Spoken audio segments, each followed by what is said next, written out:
Hi guys, and welcome back to another episode of Wizard101 for old folks. So today what we're going to talk about is the Beast Moon Hunt, how to get ready for it, what to expect from it, and what tips and tricks you should know to help you rock that event. Now, what you should know first and foremost, let's start here with Actaeon. During the Beast Moon Hunt, Actaeon will be found inside the hunt also. But in between, you can see he stands here because you can always purchase things from him that are designed to either help you out or just help you look good, one of the two. Now, what a lot of people don't realize is that this housing button over here takes you to another area. This area of the recipe shop has what I feel like is the most important things that you will need for the Beast Moon Hunt, and that's the seeds. The seeds that you buy the recipes from Actaeon for help you in earning upgrades when added to Lunari. This is Lunari down here at the bottom. It's the coins that's used during the Beast Moon Hunt, and you would use those to help you upgrade the forms and things, which I'll show you here in just a minute. But the seeds, you can tell here, are either school oriented or they are a mixture like the element moon seed. It would give you things from either fire, storm, or ice schools. The spirit moon seed, that's this one, would give you of course ingredients or things from the life, the death, and the myth school. All good things to know. Then you can come over here to the Beast Moon Seed Cultivator. It also will cultivate your robes and things as well. But you would pick which seed you wanted to make. You'd have to have enough of whatever ingredient it is, obviously. This one is the Harmonious Moonstone. And you would create it. Now, you have to have special pots to plant these seeds into in order for them to grow. And a good little tip for you guys is during the regular Scroll of Fortune, I know right now we have the Spring Scroll of Fortune, but you know the event that happens about once a month, there'll be a regular one going on, and one of the things on that list is craft an object. Well, crafting these seeds qualifies as crafting for that event. And if it happens to be going on at the same time as a spring or winter or fall Scroll of Fortune event, then you would get points for both of those. So that's really neat. So that's just a tip for you guys. Now, when you have these seeds planted and growing, they grow super duper fast. And if you're just standing next to them, the first minute after you've planted them, you'll notice that they already blossom into an adult form. Another minute or two after that, they'll go to adult. And then it takes a little while after that, but it will eventually go to the ghost stage where you can harvest it. And harvesting those seeds gives you more of the moonstones, and it will also give you the idols that you will need in some of these upgrades. Now, it won't give you the gold idols. The gold idols are used for let me show you. When you go up to the upgrade thing here, you can see the gold idols are used to unlock the beast. And that means that you can use that particular beast at any future Beast Moon Hunt, because during each hunt you will notice that some of the forms are permanently locked, and you cannot use those forms unless you have unlocked the beast on there. So if you look at my balance wolf here, it doesn't say unlock beast. Remember, see? Unlock beast right here. But the balance one I have already unlocked. So now I could upgrade the tier if I wanted to on him. The only difference I have found when you upgrade the tier is, if you'll look here, battle cards maximum 2, 3, 4, it goes up as to how many of these cards you can actually have each time, and that's the cards that you buy from Action when you get into the hunt, which we're going to get into more in detail a little later on. Now, these are the forms that are available during each Beastmoon hunt. That, like I said a minute ago, not all of them will be unlocked for each hunt. So the first thing you have to do when a Beastmoon hunt is announced is to find out which ones are not grayed out here where it says upgrade level. If it's not grayed out, that means that that beast can be used during the hunt for that particular hunt. Of course, if you've unlocked it, then those will all be unlocked.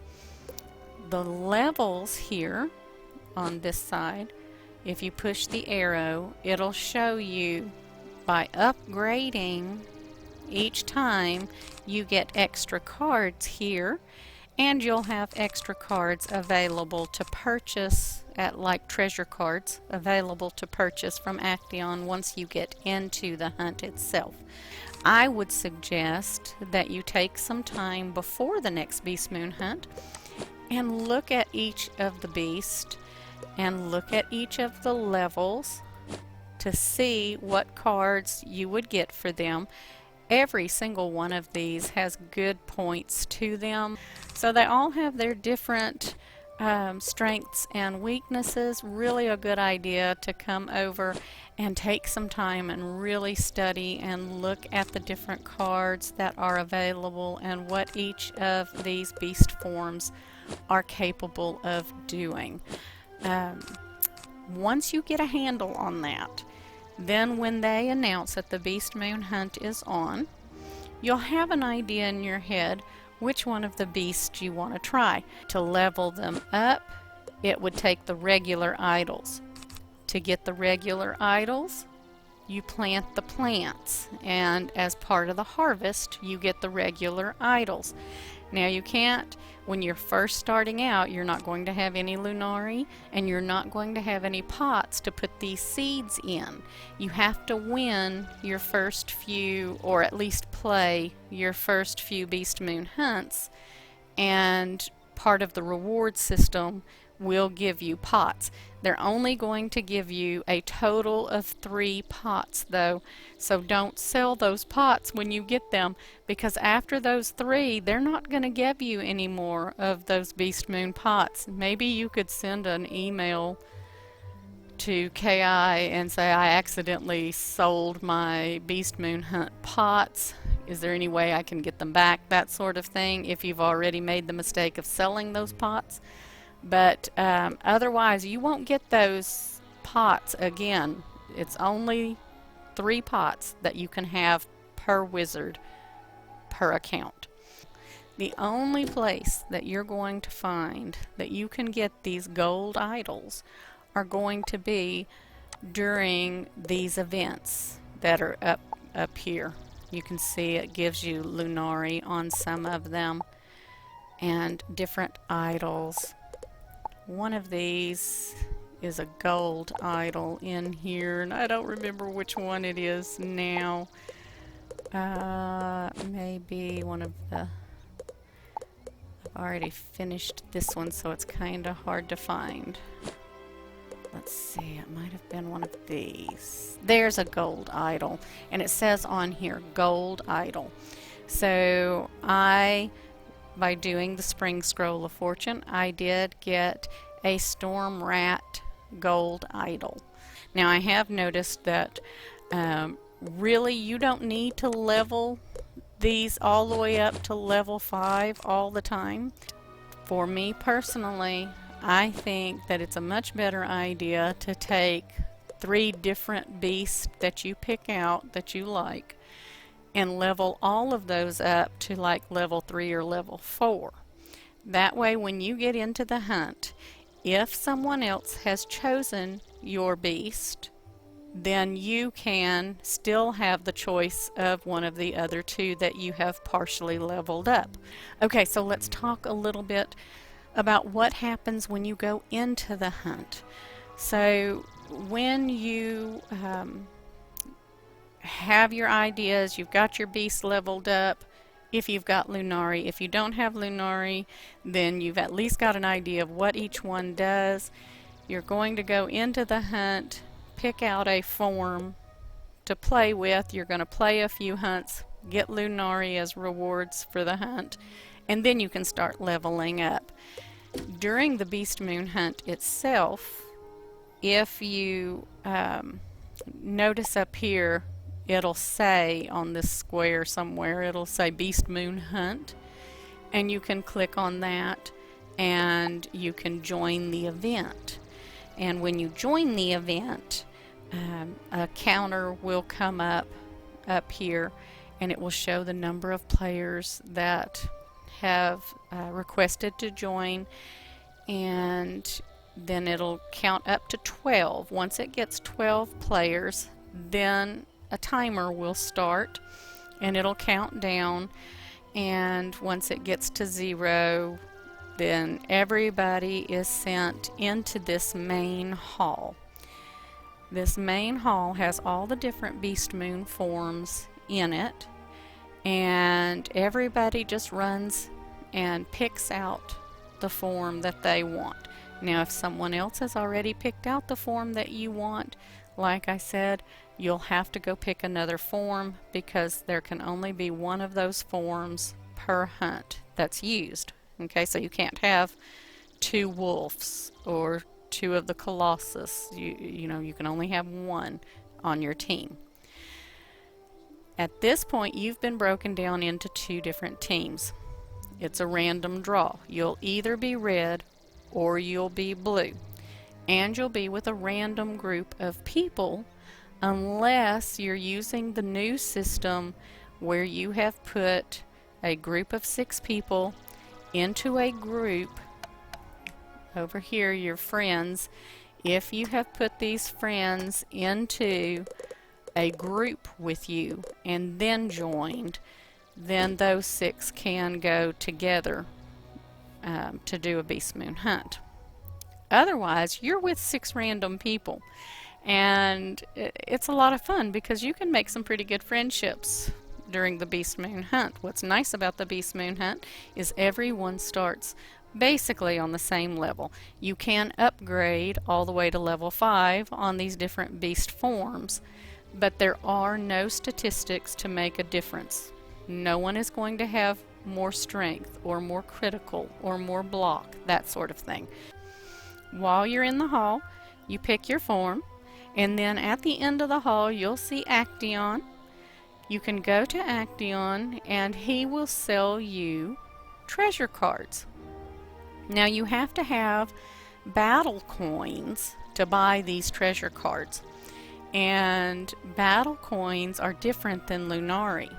Battle coins you will get by either harvesting your plants, or in the treasure chest, the gold treasure chest that you'll see in the Beastmoon hunt. They will give you coins as well. So when you buy treasure cards from Acteon and your coin balance goes down, you can replace those by finding the treasure chest along the way during the hunt and opening them. Another thing though, don't be quick to fill up all of the treasure cards that you can buy. That's a big mistake that a lot of people make. They go to Acteon and they can have 4 treasure cards, so they buy all 4 treasure cards. But if you were to go to Action and only buy 2 treasure cards. Then the first 2 treasure chests, the gold chests that you open up in the Beast Moon Hunt, would also give you a treasure card to put in that treasure deck. It might be a healing card, or it might be a blade or a trap, something along those lines. So don't fill up. That's another trick that you need to know, or tip. Don't fill up all of your treasure cards from Action. Now, you only have 30 seconds from the time you get into this hall to choose your beast form and to buy your treasure cards from Action. The timer's counting down, and the teleporter, as soon as it gets to 0, it will say the hunt has begun, and you'll go through the teleporter and it will put you into the actual Beast Moon area that has been chosen for this particular hunt. So the pictures I'm showing you are from the newest area that they have released. It's the mines, and it's really a neat map. I liked it a lot. But they do have another new one coming out soon, and what they all have in common is that if you look up in the right hand corner, you will see a mini map. Now that map is designed to help you get around. You're the little gold triangle. Wherever you see that little gold triangle, that's you. Whether you're red or blue, those will show up as that color triangle on the map as well, showing you where your other teammates are in this land that you've come to. It plays a lot like the old game King of the Hill, where the kids would all run up to the top of a hill and push each other off to see who got to be the last man standing on the top of the hill. That was the King of the Hill, right? Well, this time, instead of hills, you have circles. And each of these circles will say moon, or star, or sun, or eye. And then in the center, always in the center, will be the spiral circle. The idea is for you to run around, stand on the circles, let the counter count down, and then it will turn the circle your color, as long as you're not challenged. If there's more than just you, if you have a teammate of yours that's standing in the circle with you, or a third member of your team standing in the circle with you, you will notice that the timer counts down even faster and will change the circle to the color of your team quicker.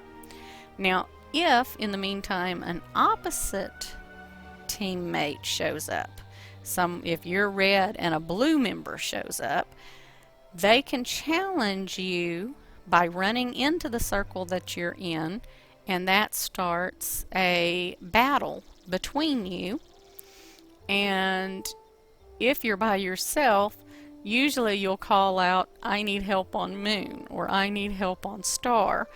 And your other teammates will look at their map to see who's the closest, and if they happen to be the closest to you, then they'll run over to try to get into the circle with you and help you battle. Now, some of these circles will only allow 2v2, so 2 members from your team and 2 members from their team to battle it out. And some of the circles are 3v3. You can look, and if there are X's on the other 2 circles, that means that nobody can get into that circle to help you. If it doesn't have an X on it, then that means it's open and one of your teammates can join that circle. The spiral is different in the middle. The spiral doesn't open up until you have reached a certain number of points or a certain number of minutes in the match. Then you'll hear a gong and the spiral opens, and there'll be a message that pops up that says the spiral is now open. And you can try to capture the spiral to change the color as well. The trick is that the spiral is the only circle that is designed to be 4 versus 4. So if you're in that circle, that spiral, by yourself, and 3 of the opposing team members show up, then they can all 3 jump into spiral and challenge you, and you're by your little lonesome. So it's always a good idea to have a partner if you're going to spiral. Better to have a full 4-member team to go into spiral and start it. Now there is one tip that I would like to tell everybody. When you're first starting out, you're first going in to the Beast Moon hunt, all the circles are white. You really do want your team to get at least 2 of those white circles changed to your team's color, because it does give you an advantage over time if you have more circles that are your color starting out from the white. Also, if you're in a battle and you die, you have a decision to make. You need to decide whether you are going to flee and help in other areas, or if you are just going to pass your turn each time until the fight or the battle is over. If you're in a battle and your teammate flees and you lose that battle, then extra points are awarded to the team that won. So you kind of have to think about that before you flee. You need to know in your mind, will you be able to make up those extra points? Now another thing you need to consider are pips. We have pips in the Beast Moon just like we do in playing regular Wizard. And these little white pips will be floating around the scenery. You'll see them. And the idea is to collect the number of pips that you're allowed, and you'll see the little dots above your name, above your beast form, and that'll tell you how many pips you can have. Of course, having extra pips that you have collected allows you to start with more pips during the battle, so you can use the bigger spells. So that helps a lot. If you finish with a battle, say you won a battle, but now your health is down and you don't know where to get health, that's when you want to find the urns that have the red health bar or health bar above it. Just like in regular Wizard, you'll see the red glowing balls that float around. They're called wisp, right? Well, this one doesn't float around, but they will be stationary over the urns, and they replenish pretty frequently. So if you go to one and it's empty, give it a few minutes, go back, and the wisp should be there again for you to pick up. The other area to get life back is to go back to your base. You'll notice that each team has a base, a red base and a blue base. And if you look for the flags, that's how you can tell where the bases are. Now, if you ever get confused and you can't figure out by the map where you need to go next, or if you can't find your base, best thing to do is to look into the sky. If you look into the sky, you will see shards of light, different color light, shooting up into the sky. If it's red, that means that that's over a circle that the red team has claimed for themselves as red. If it's blue, then the blue team has claimed it. If it's a mixture of red and blue, there's an active fight going on. Look for the flags.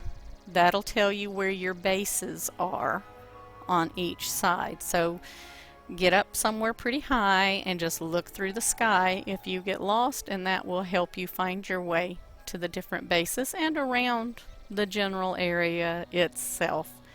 The biggest thing to remember about the Beast Moon hunt is to have a good time with it. Encourage the other players. Be nice. We all make mistakes. Goodness knows we all make mistakes and we all do silly things. And it's much better if we can all laugh about it. At the end of the day, it doesn't matter if you win or lose a Beast Moon hunt. You're going to get Lunari and you're going to get rewards whether you have lost, your team has lost, or whether your team has won. We all get rewards. You get more, don't get me wrong, you will get more for winning, but you can always play another Beast Moon hunt. And we learn with every one of the hunts that we do. So it's much better if you can just have a good time with it and be gracious and understand that we all have good days and we all have bad days. And we may not always win. That's not what it's about. It's about having fun, meeting people, and learning how to work together as a team. So I hope I have answered most of your questions. It's a very involved thing, and if you have more questions, just drop them down below and I'll answer them as best I can. The main idea behind it all is to reach 100 points before the timer runs out on the hunt itself. And I have actually seen the timer run out a few times, so I don't know. I hope you have a good time with it. I have a lot of fun playing the Beast Moon. Thanks so much for watching, guys. If this helped you at all, be sure you smash that thumbs up button for me. It really does help. Talk to you in the next one. Bye, guys.